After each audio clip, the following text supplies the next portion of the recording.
Rishi Sunak's HS2 project is in absolute chaos, as in this video I'm going to be exposing another scandal inside this organization. This is about what they are doing with your money.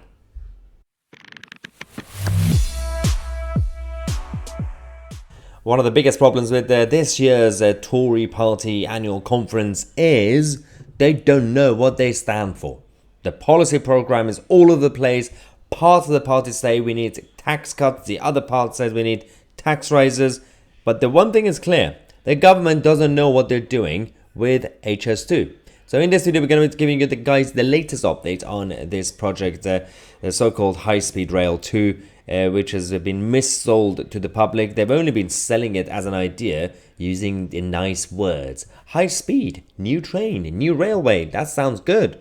But when you look at the details, you realize what a chaotic project it is. Firstly, in terms of speed, the whole project was based on to help you with capacity, right? Because the trains and the current railway capacity is an issue. But then they said, we need high speed. Why do you need high speed? High speed is going to help you get to places 10 minutes earlier. Ooh, that is very, very impressive. 10 minutes, that's going to change lives.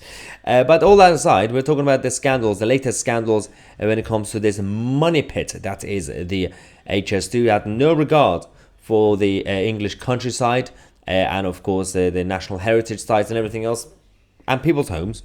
Forget about that for a second. This is about what they're doing with all the money that they have, the massive budget. They've been going for years and years. Nothing has been achieved, but they have very good PR. I've been wondering, why is it that they have massive, successful PR? It's because there are currently 167 employees in the HS2 PR department, the public relations department, costing £8 million a year. £8 million a year just on public relations. That is a waste of money. This makes no sense. Now they've come out to defend it. To be balanced, the HS2 management said, well, they've told us to keep Parliament up to date with everything, and in order to keep Parliament up to date, we need 167 staff members to help with public relations. What? Really?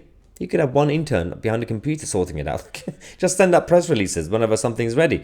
But no, everything has to be stage managed and scripted and polished. This is why the project is failing. By the way, 3 of them are working on woke training in their £200,000 salary a year. This is Equality, Diversity and Inclusion team, the EDI team, with a vacancy for a 4th. So if you guys are struggling with the economy and the cost of living crisis, feel free to apply for the 4th vacancy at HS2. And you could join the EDI team, the Equality, Diversity and Inclusion team, and you could get up to about £200,000 a year. So feel free to do that. It's a money pit. Everyone's getting involved. Why not you?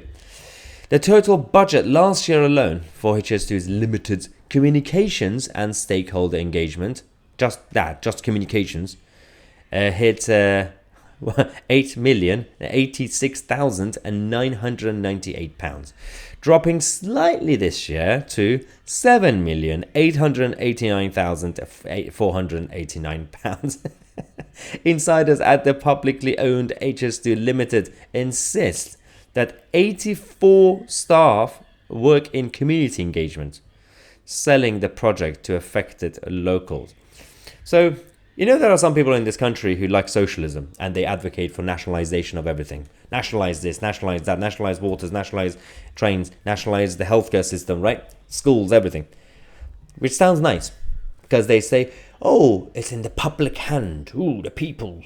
You do realize every single thing that we talk about on this channel, every institution that goes woke or wastes taxpayers' money or their scandals, they are all publicly owned. Technically, they are publicly owned.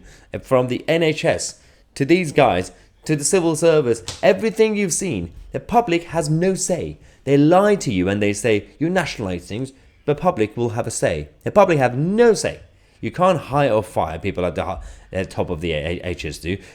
This is not really also a rant in favor of corporatism, because I'm also against corporatism, but nationalization is not always the solution if you want more people power. Greg Smith, the Conservative MP for Buckingham, said HS2 have no respect for the taxpayers who fund them. Even with all these PR people, my constituents are still in the dark on road closures and other disruptions. HS2 Limited is over bloated, over budget and off the rails. Alright, so there are projects like HS2, and it's a bit of a hybrid situation. So a company could be a private company, but publicly controlled. A company could be publicly owned, public is a wrong word, state controlled. So because you have private companies or companies that, like limited companies, generally speaking, and are companies that's owned by a founder or a director. Public companies are those that are PLC, that are usually are on the stock market. Then you've got state companies, state controlled companies. These are the nationalized companies. But then the hybrid is what we're seeing with HS2, for example, but it's just a bit of a mess, like the rest of the railway sector in general. Anyway, we'll keep you guys posted on this as usual. I'm Tousi, and we are the media.